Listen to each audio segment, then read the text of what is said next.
At first sight, I saw her from across the room and I knew immediately that I was in love. How many times had I heard people around me talk about love at first sight? Sure, it was a time-honored cliché, but I never thought it could apply to me. Countless times I watched from the sidelines as my friends and family, one by one, found this type of connection that seemed to consistently avoid me. Not until the moment I saw her did I realize I had allowed myself to settle into the hopeless assumption that not another living soul would ever be able to fill the growing void in my heart. But she awoke something in me.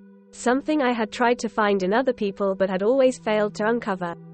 Of course, I had been on dates and hooked up with women before, but as soon as I tried to get to really know them, to delve into the most private parts of them, I'd be met with cold disinterest. As hard as I tried to put myself out there, I was repeatedly met with rottenness disguised by a pretty face. I had always just assumed there was something wrong with me, to warrant the hard lack of responsiveness I faced. I tried to be gentle, never pushy, never mean. I worked hard to be polite and kind, to put a smile on the face of whoever I was with, to call forth a chuckle or a good-natured conversation.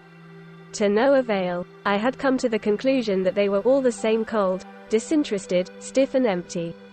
She was different though. Her eyes had light in them, her fresh face blushed at my glance.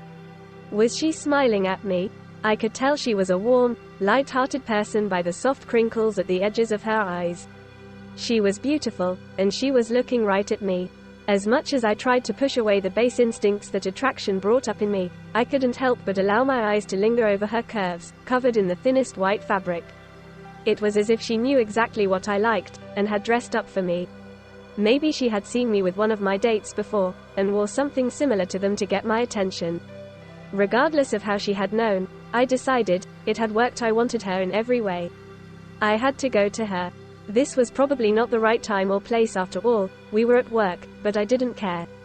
Under the light hum of the blue overhead lamps, I confidently walked over and settled my hand on her cheek, brushing away a wisp of light brown hair. Hello, I'm so sorry to come up to you like this, and this might be incredibly inappropriate, but you've stolen my heart. I swiftly removed the white sheet covering her body, which I noticed was still warm. She was extremely fresh, time of death probably no more than an hour or so ago.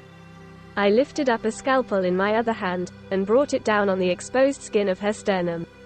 Now I'd like to have yours.